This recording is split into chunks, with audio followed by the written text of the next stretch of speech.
Good morning, good morning, good morning, and welcome to another episode of Levels and Meds here on TheBridge99FM. And welcome to all of those coming off of that long holiday weekend. I hope you guys got some rest for your mind, got some rest for your body. And particularly attached to this morning's episode, I hope you got some rest for your spirit and your soul. You know, a holistic rest. I know I took some time off myself and I am feeling very refreshed this morning. In fact, I was told that I downloaded some information into my system, but we're going to get into more of that this morning here on the Bridge 99 FM. If you're just tuning in, you're joining me, your host Jeffrey Azan, here on Levels and Meds. And if you are a first-time Bridge listener, remember you can check out the Bridge on the entire 99 bandwidth. That's 0.1, 0.3, 0.5, 0.7, and 0.9. If you want to see what's happening in studio, you can check us out online at TheBridge99FM.com. And if you're on the move, you can always download our app in the Android Play Store or Apple App Store simply by searching TheBridge99FM, all one word. Of course, follow us on the socials, TheBridge99FM. Follow me on the socials, Jeffrey J. Azan. And you're going to want to follow our guest for today's episode of Levels and Meds. Joining me in studio is a superstar, by no exaggeration, Paula Hurlock. Paula actually had to remind me that we actually go way back to my very first business venture many moons ago. And today Paula is going to be joining us on sharing on this topic, the intersection between spirituality, wellness, and career success. Or as IT shared with us last week, on our secular success here in the world. It's a lot of dynamism. It is not simply work hard and make money, take that money and buy the things that you want. But there are many elements that make us up. And many of the coaches, professional and personal development coaches out there, even the psychologists, are encouraging this sort of wellness of spirit, wellness of being, not just work hard, because you never want to be the person who gets to the top of the mountain, achieves everything, and looks around and you're alone, you're empty, you're unfulfilled, despite the fact of earning a lot of money. And I find that here in Jamaica, it is a common misconception because we live in a country where there are a lot of people without. There is no denying the fact that many people have come up in families and situations and under circumstances that have left them lacking in the financial department. And so earning money, acquiring money, hoarding money, having money becomes a big telltale of what is success in life. It's the thing that we need for life to be meaningful. But on the opposite end of the spectrum, when you speak to a lot of people who have achieved it, who have been born into it, who have earned it or inherited it, they'll tell you that without fulfillment, without relationships, without wellness, without good health, all of that money serves no real purpose. So it really is, as so well put, the intersection between spirituality, wellness, and career success. As I said, joining us in studio today is Paula Hurlock. And Paula, among many things, I'm going to just take a few snippets from her professional bio. Paula is the founder of Wellnessexperiencejamaica, an alternative and holistic health service that aims to promote health and wellness for Jamaicans through traditional herbs, spices, immersion in nature, and energy healing. Outside of that, Paula has been involved in Sutherland's corporate social responsibility initiative, working with youth at risk, getting them immersed in the system, creating opportunities for training, development, advancement. She is here to uplift each and every one of us in the nation. She is focused on providing those who don't know the know so that they can achieve what it is that they want and hope to achieve. Folks, Bridge Nation, and the rest of the world, please help me to welcome Paula Hurlock into the studio. Whoa! Thank you, Jeffrey. Thank you. And I have to just commend Bridge and yourself for this program because I think it's well needed at this time. We need to just remind people of muscles that they have in their body and aspects of themselves that they're not aware of. You know, if you don't know, you don't know. And just before I came on, I was having a conversation with one of your team members, and I was explaining how important meditation is, and the fact that the main thing that meditation does is to synchronize your left brain and your right brain, the left and right hemispheres of the brain. And most people don't even know that they have a left hemisphere and right hemisphere of the brain, Much except less from yes, you know, and how that is going to impact how you function, your level of cognition, how efficient you are, how happy you are, all of those things. So it's very important for us to know how we function as a human, our human physiology, and then how that intersects, as you've so brilliantly put in your theme this morning, how spirituality and you know, physical and mental and emotional intersect. No, I mean, it is a critical element, and I'm looking to get more into this meditation conversation. But you're absolutely right. Ignorance is probably one of our biggest downfalls in achievement, in success. Yet, in the same way, in a very practical sense, they say ignorance of the law is a poor defense. Yes. So ignorance of self is a poor argument as to why I am not healthy, successful, living my best life, maximum potential, etc. Especially post-pandemic. We had a lot of time. We literally, the entire planet got a sabbatical to sit down and understand why they feel the way they feel, how my body works, how are some people getting sick and some people remaining well. So we all had that opportunity, and we all had smart devices at our disposal. The problem is what some of us chose to do with those smart devices in that time. Again, it's the same thing. You can either weaponize it or use it as a tool. True. Yeah. Absolutely. As they say, all technology is neutral. It's the user who determines whether it's good or bad. That's right. All right, Paula. We reached out to the Bridge Nation. Standard part of practice is we reach out to the Bridge Nation and kind of ask them a question around the topic of the day. And so we really asked them, can you achieve wellness without spirituality? And I would say there was a strong argument, no, not possible. Cannot achieve wellness without spirituality. However, there were a few people, two in particular that I remember offhand, that kind of led more, yes, you can achieve a certain level of wellness without spirituality. One, or I would actually say both of them, stemmed from the place of ignorance. If I don't acknowledge that there is a spirit or soul to be well, then within my ignorance, I can achieve wellness. What's your take on that thought process? Okay, so I've always taken a holistic approach to life and to understanding life and even understanding the human body. Now, we always hear references to mind, body, spirit. There is a triad. And you cannot have one well and the other one unwell or unattended to. It's just like a car.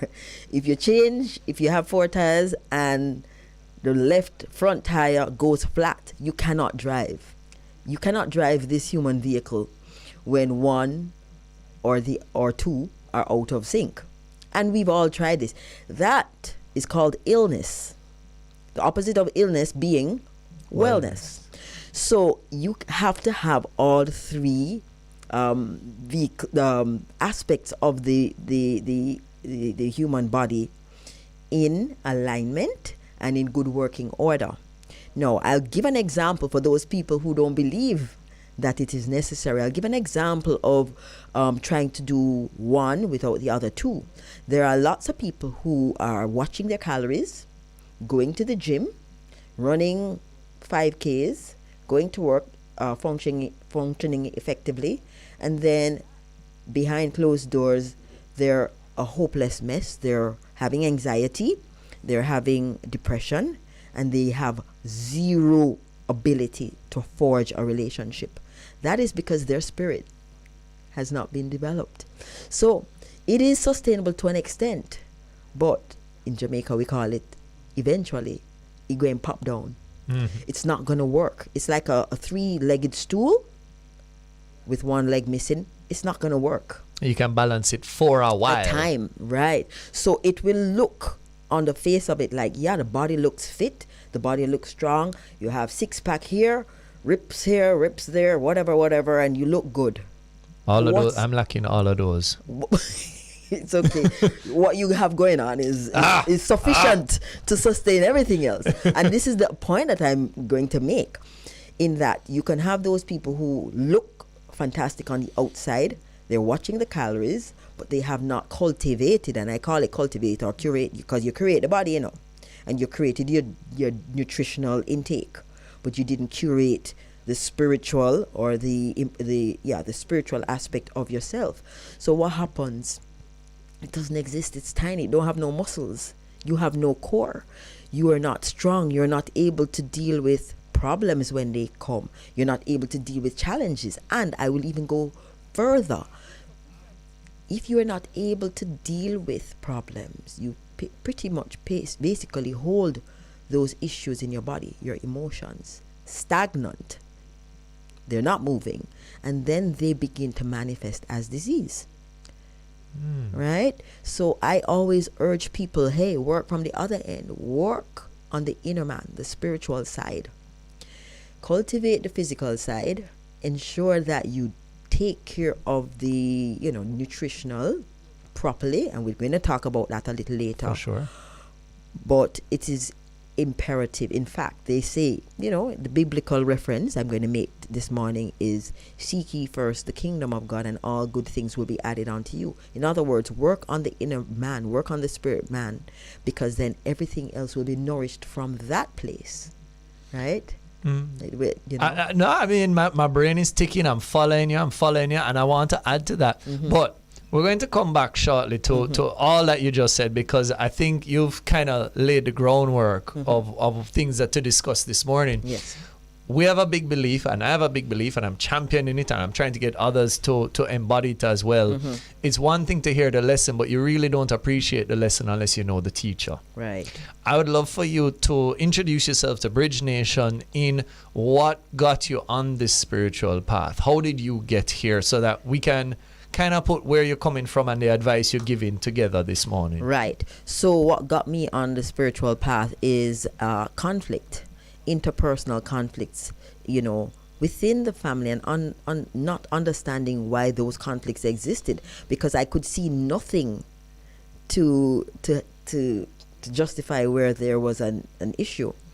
And I had to do research to find out, okay, this is not just a relationship issue. This is a spiritual issue in terms of the spiritual interaction between the different family members and who they are. Because remember, all of us come here as spirit or soul.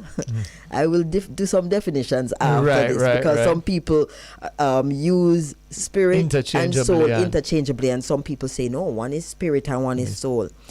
I use it interchangeably. I don't want to go into the semantics of what the difference is. But all of us are here on purpose. And all of us come into situations. We're born into situations to hone and condition our soul to do the work that it has to do. So sometimes you're born into situations where you have conflicts. You have to get strong because you're designed to go out there and be strong in the world. So I had to go learn that. I had to go through whatever the conflicts were, understand them, make peace with them, and then move on. But as a result of some of those early conflicts, I became ill in my body because, again, I didn't understand. A lot of people don't understand when you have what you call a tough childhood, and you have not properly integrated the traumas, then you store it in your body. You store it in your body as illness. This is why we have a lot of, in this island, diabetes and hypertension. It has to do with adverse childhood experiences that we had, that we've not made peace with, we've not integrated and released, and so we store it. And so when we get to a certain age, it starts to manifest as disease. So when I was about 40, I started to have issues.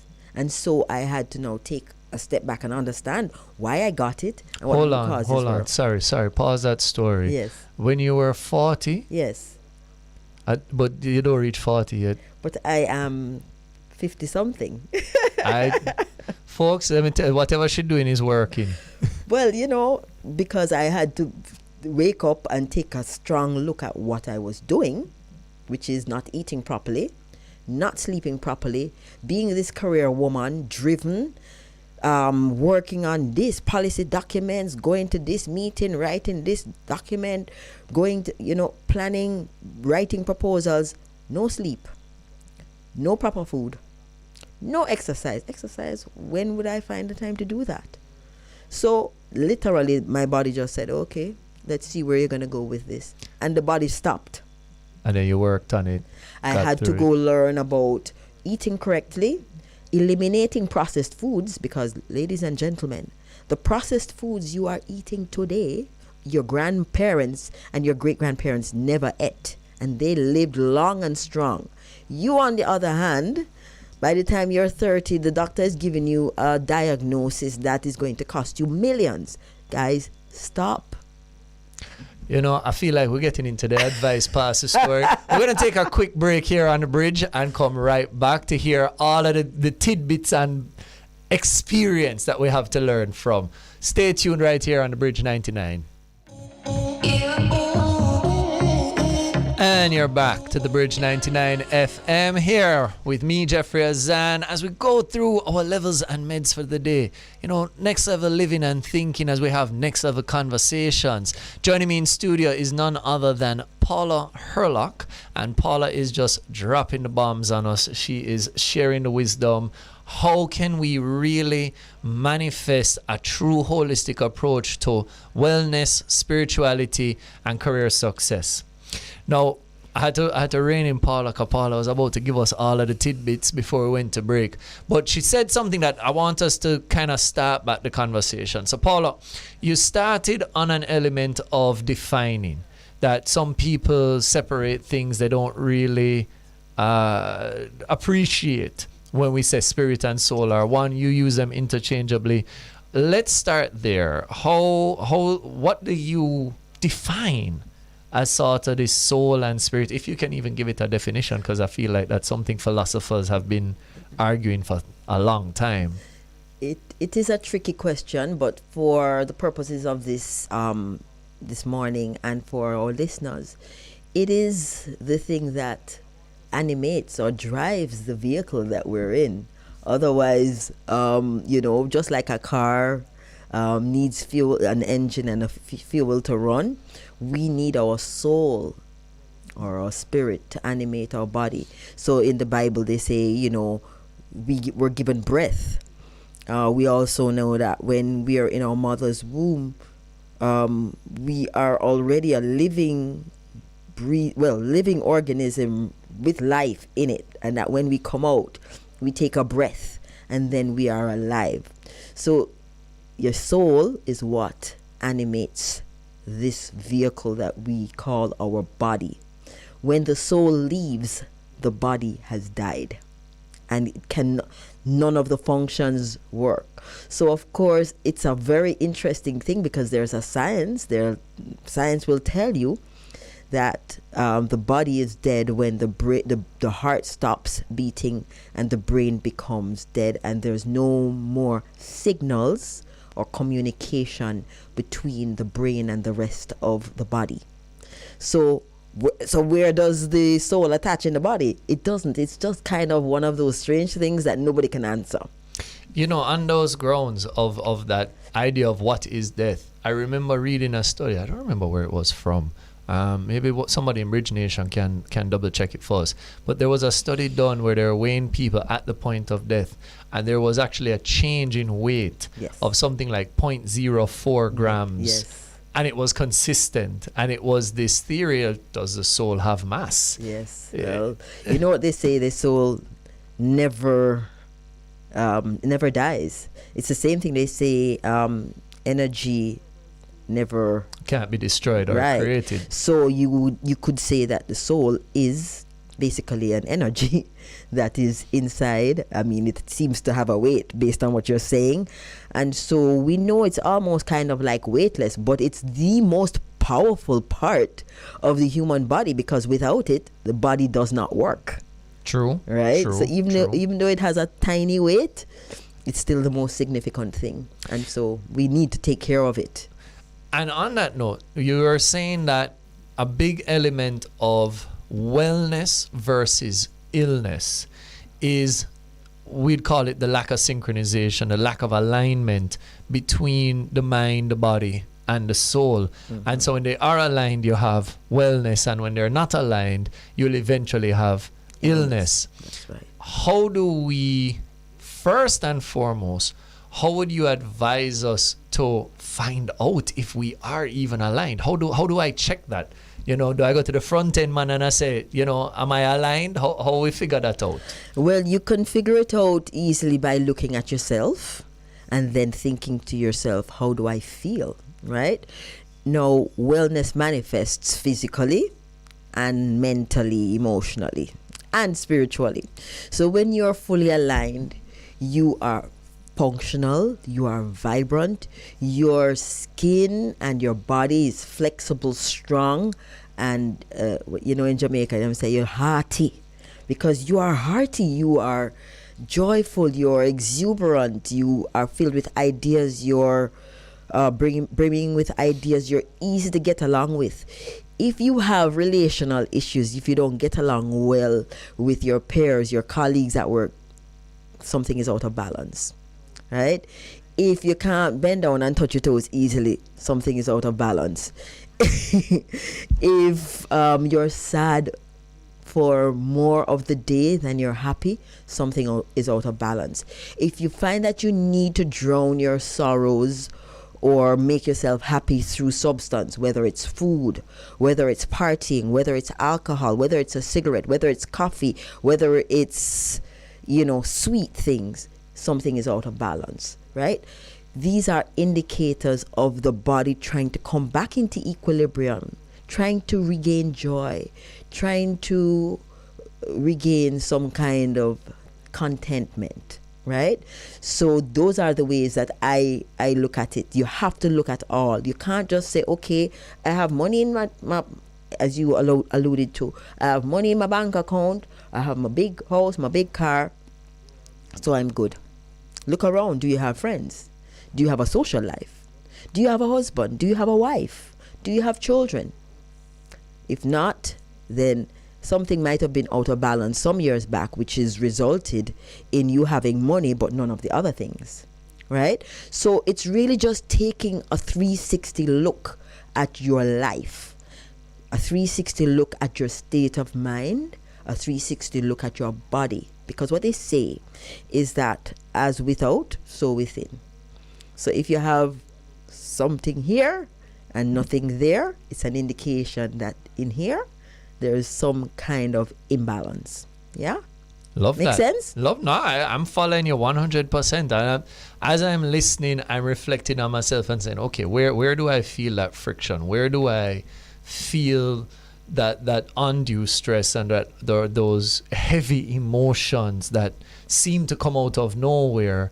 Where am I experiencing resistance in life, where I'm putting in the work and I'm doing the right and the right and the right, but there's a resistance? I like that question, because resistance is the real, to me, is the greatest indicator of where you're stuck or where you're having an inadequacy.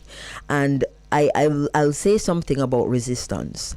I remember when I was younger, I used to have to work so hard to achieve an objective, right?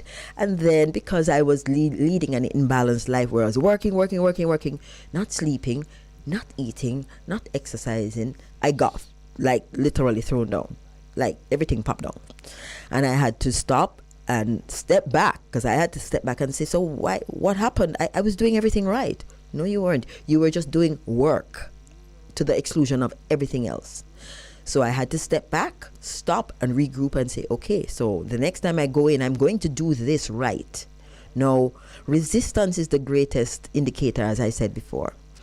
after I stepped back into the fray, I took a long sabbatical to cultivate the spiritual side of me. I really took the time to rest, to spend quiet time in meditation, to spend quiet time in nature, reconnecting with the earth, because we are all one. We're part of an ecosystem.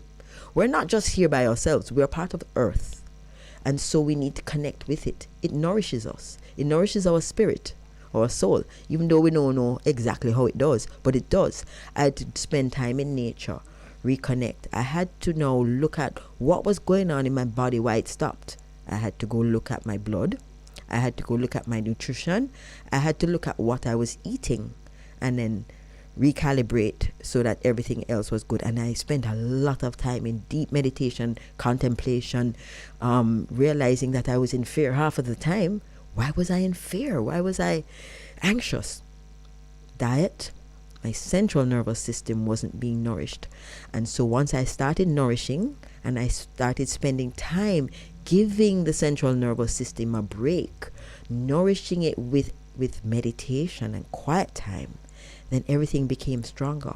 When I went back into the fray, I literally could do things like at the snap of a finger. I wanted to do something, the ideas would come, so my cognition increased. There is something called the universal field of consciousness. They say if you tap into that, you can access all information. And so what I found, because I was meditating so much, that I was able to tap in and access the ideas, the innovations, the methodologies, the solutions to what my problems were. And so I was always ahead of the pack. I was able to innovate quickly.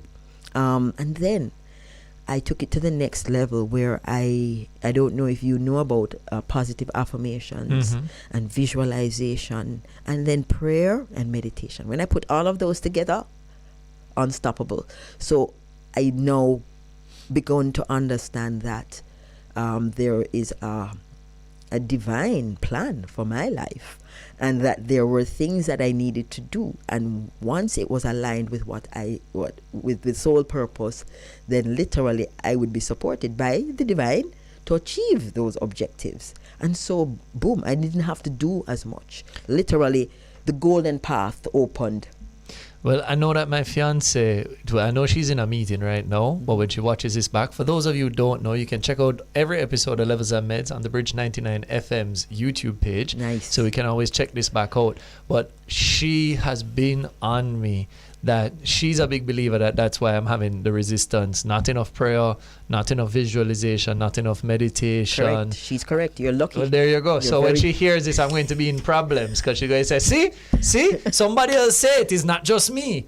But no, I believe in all of that. And really, you answered my second question. No, she really is tapped in, because she answered my second question before I got a chance to ask it, which is, once you recognize the imbalance, how do you correct it? Yes. And you started saying, you first take care of the body. Right. So food, nutrition, rest, and then exercise, you said. Yes, movement is very important. Movement is very, guys, think about the children. You see how much energy they have? You know why? They're always moving. Nothing is stagnant in their bodies. Right. Okay? Right. They're always moving. If you can, we feel like we don't have as much energy as them, but that's a conditioning. We feel that. But if we were to continue moving At that level, then the body is an amazing instrument. It is a piece of technology that we don't even begin to understand yet. There are many instances of people who have started going to the gym at 50 or started weightlifting at 50, and they win competitions. The body remembers what it was designed to be. And so if you give it the exercise, if you give it the food, it's going to respond quickly and come back to balance.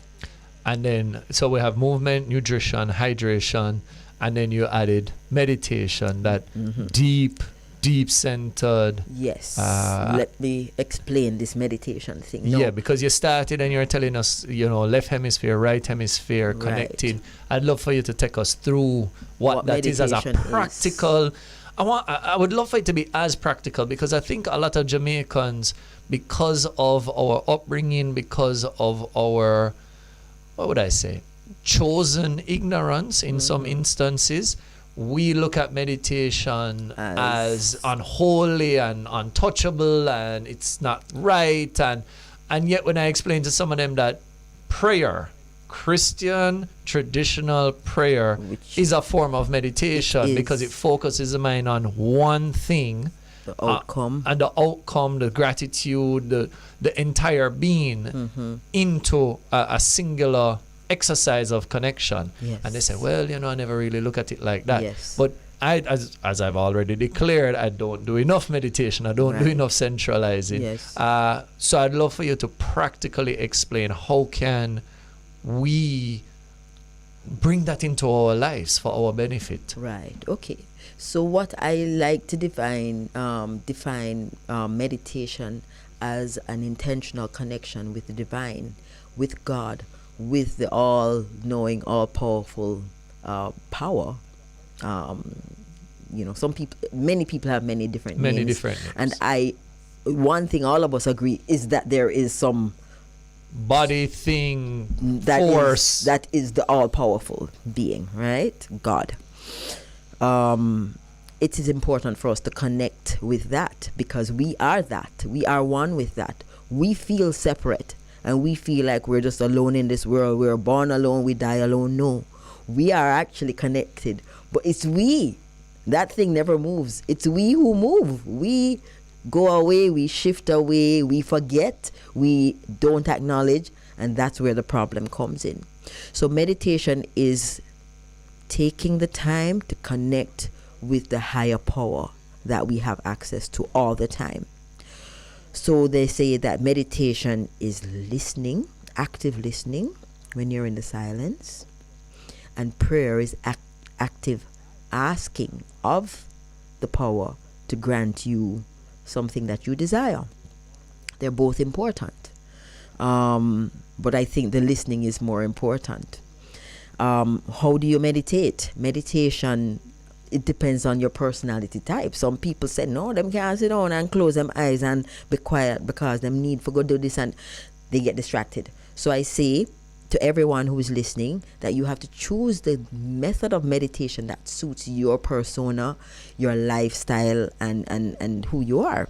So some people like to sit quietly in the morning. I believe in morning meditations, and there's a reason why.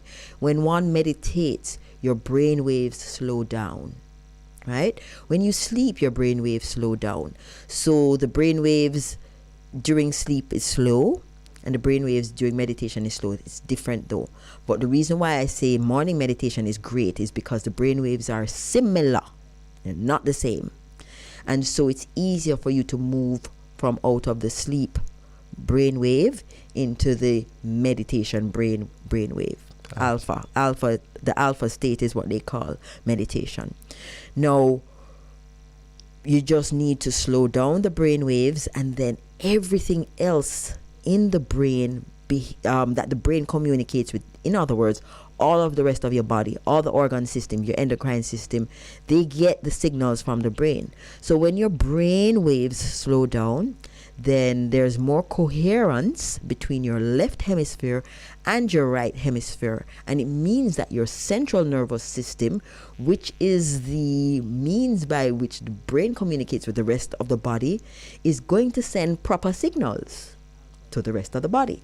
So when you meditate, you will find that your blood pressure will regulate, your digestion will regulate, your heartbeat will regulate, your kidney function, everything will regulate. And so this is why most people will say to you, oh, when I meditate, I just have a better day. Your ability, how you're going to respond or react to a situation is going to be different. How you're going to interact with other people in your space is going to be different. You're going to be a little bit more controlled because your heart rate is slower, your blood pressure is regulated, and your endocrine system is secreting the hormones at the right time and in the right quantities. Can you now see how not meditating is going to mess up your entire physiology? Yes. I feel it. Yes. I feel it. So I feel like I get in a lecture.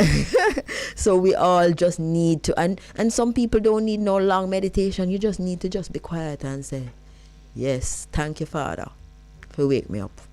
And you sit down there or you lie down there and you just say, yes, but good, can breathe, can move my hand and my foot.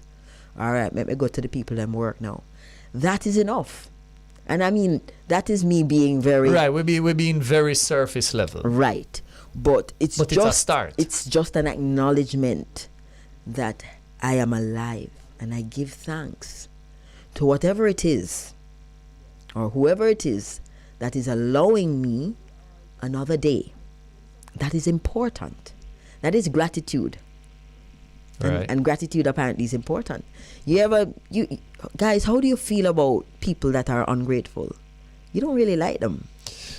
So if you are like I feel like that was a big bomb of a question. How do you feel as an individual looking out and dealing with others? How do you feel about others who are ungrateful? Right. That's a serious self-reflection moment. It is. So then when you connect with the divine, at least the divine says, yes, she grateful or him grateful. May I go bless him today. Watch this.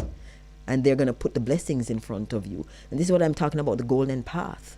Right? Because when you take that time and you think about why you're here and how you're here and how you can show up and be better, then you're not going to be worrying about certain things that you worry about, like, we not have enough money, we not have no taxi fare, we not have no food for the children, them. You will know without a doubt that the same one that got you up this morning is going to provide. And so the little things just come into your pathway. Someone comes by and say, how the children going to school? We will carry them. And they don't ask you for any money. And that's one of your problems solved. And you need to acknowledge, again, Gratitude. Divine source or God or whomever, and say, thank God. See it there? One problem solved. Okay, I have 24 more to face. And if you go through with that confidence, knowing that you're connected to a divine source that is omnipotent, all-knowing, all-powerful, abundant, then you know, being a part of that source, that you are all of those things, and you no longer worry about the crosses people who live over there, or the crosses somebody who you're going to go to work and buck up into today. Pray for those. And I'm following you 100%. So I feel, if there was ever a reason that I needed more improvement in my life, I just got it a while ago. So, yes. Dams, we need to schedule some meditation time in the office. I think the bridge on a whole could do with some meditation time. Center the energies in the building. With all that you've shared, I think you've given us a very clear roadmap to first identifying when we're out of balance and thus creating a source for illness. And I think you've given us a lot of tips on how to get back into balance, so thus creating a source for wellness. And I really appreciate going through the practicals on and the simplicity on how simple a meditation can be by simply just starting with the act of gratitude. Now I want to direct the conversation to secular success, worldly success. I am going into the workforce. I'm dealing with people on a day-to-day basis. I have to make some money. I have to provide a service, a product. I need to provide value. I need to solve a problem. Yes. How does living this lifestyle, I see how it benefits me personally, but I'd love for you to express how can living this sort of lifestyle benefit me professionally? Right. Well, when we think holistically, we'll realize that we are all one. And so the way that we're going to show up in this world is that we're going to treat each person like how we would like to be treated, and know that how we treat each other is going to reflect back on us. So for example, if I am an employer, then I will treat my team with respect. I will empathize with them. I will assist them in finding the pathways to solving their problems, so that when they show up to work for me, they are in the best position to be the most optimal version of themselves, right? So this means creating a nice a nice working space and conditions for them, and then fostering, because you're the thermostat. You set the tone you want. Not the thermometer. Space. No, you're not the thermometer. You don't just come in and read the temperature. You adjust the thermostat in your space so that it's a reflection of what you want it to be. So if you are horrible to your team members, best believe they're going to be horrible to each other, and you will never get the optimal outputs that you can get. If you are kind to your team members, they will be kind to each other. They will not feel threatened. They will be supportive to each other, right? Likewise, if you're an employee, I think it's important for you to remember why it is you're going to work, and you need to at a minimum like your job. You need to like your job and know that you're going every day to give of your best. Nobody should be better than you in your job. Nobody, because this is your job. You need to learn how to do your job the best. What's going to happen when you have excellence at work? You're going to feel better about yourself. And then you're going to have excellence in every other aspect of your life. You're going to be an excellent boyfriend or girlfriend. You're going to be an excellent lover. You're going to be an excellent dancer. You're going to be an excellent housewife. Excellence just pervades every aspect of your being. Likewise, substandards and mediocrity. If you do it at work, it's going to also pervade all other aspects of your life. So if everyone goes to work striving to be the best that they can be, and you have an entire workforce of people striving to be the best that they can be, supporting each other, being kind to each other, what is going to happen? You're going to have a beautiful scenario of a team of people who love each other, who are kind to each other, who support each other. And then it's going to be heaven. This is how I look at the world, I just feel like we can create heaven on earth, right? And on that note, folks, we can create heaven on earth. I know that's a song out there. Not on the Bridge genre playlist, but it's a song out there. We're going to take a quick break here on The Bridge. And when we come back, some final thoughts and tips with Miss Paula Hurlock. That and much more when we come back to Levels and Meds here on The Bridge 99 FM.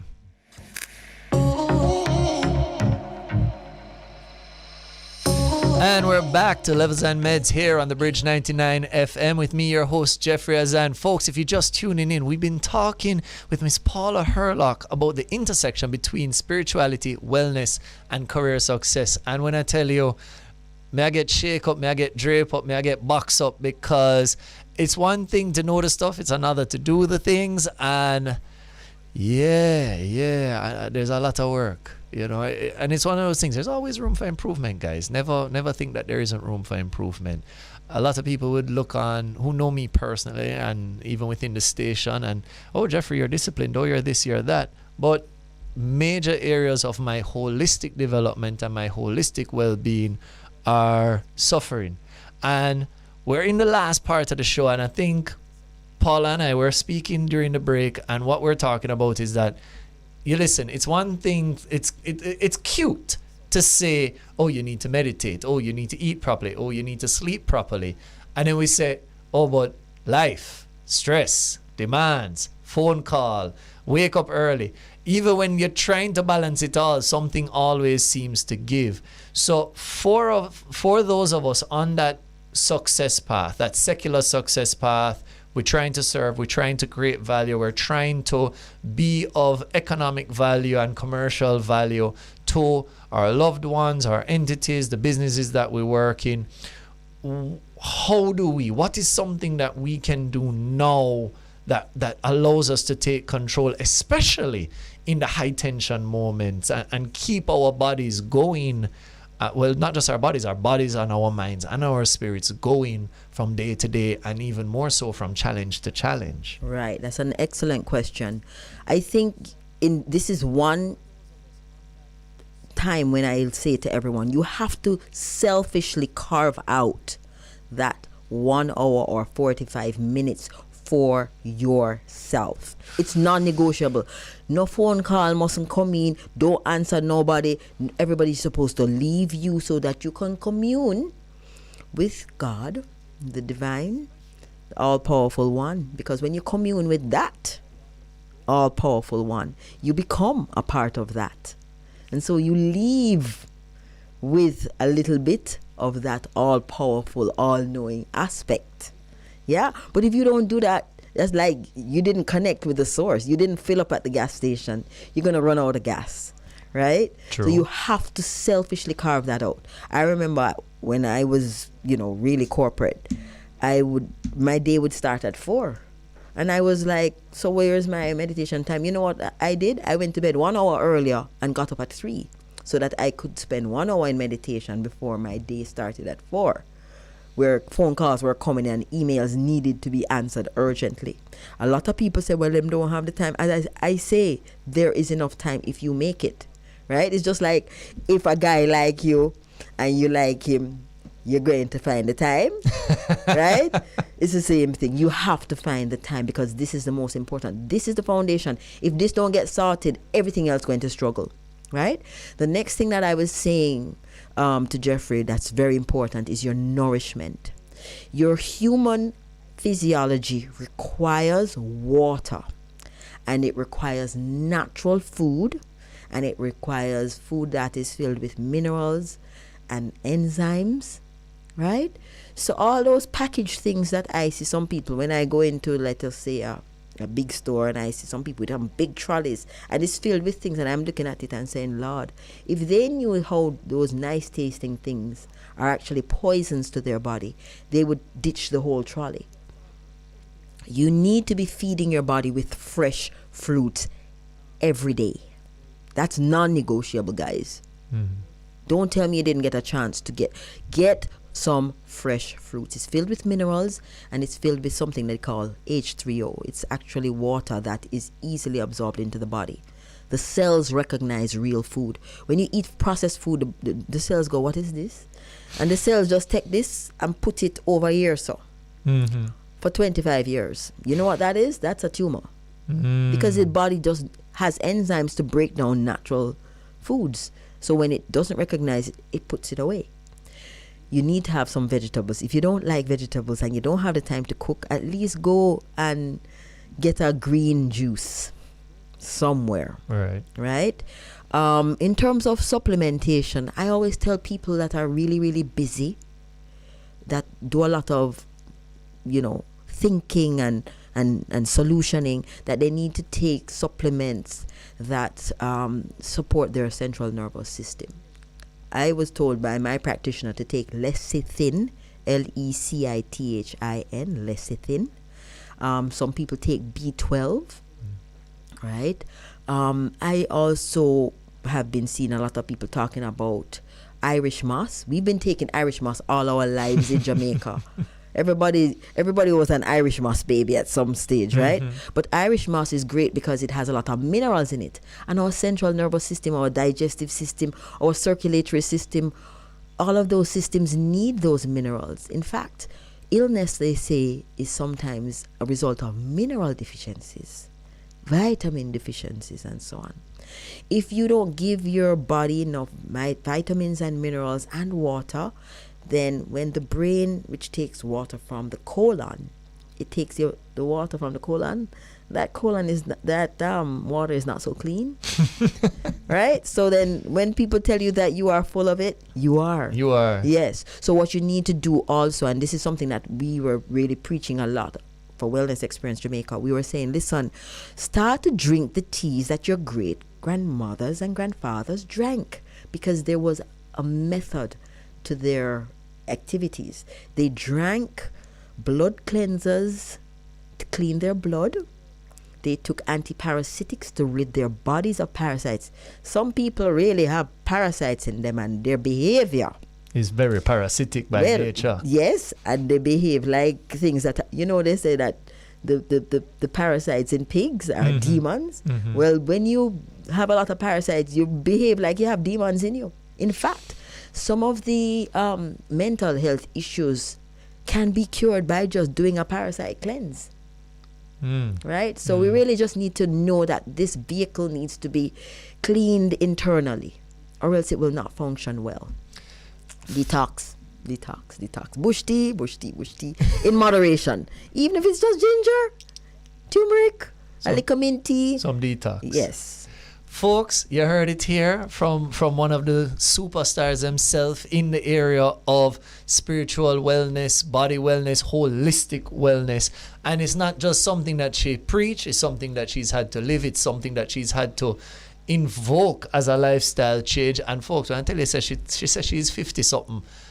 I don't believe it, little gray hair, but other than that, I have a hard time believing it. So you definitely want to get in touch with Paula. Paula, where can the people find you?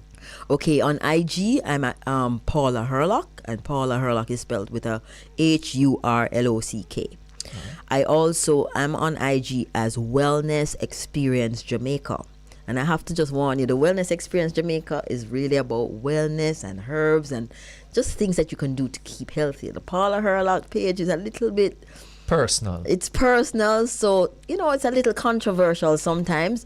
So think long and hard before you follow that page, because I throw some stuff out there that might have you cringe. So you were warned. But it might be worth the conversation. Paula, thank you so much for coming on the show. Thank you for doing what you're doing, Jeffrey. I really am happy that you're creating these opportunities for people to hear alternative ideas on things. Thank you. Keep up the good work. Folks, Bridge Nation, coming up next is the Timeline Show. And big ups to my producer, Dominique. Big up to my tech ops, Kev, always handling business. Folks, Levels and Meds, we're all about next level living and next level thinking. Stay tuned. We're going to have so much more for you here on the Bridge 99 FM. Until next time, have a great day and don't stop leveling up.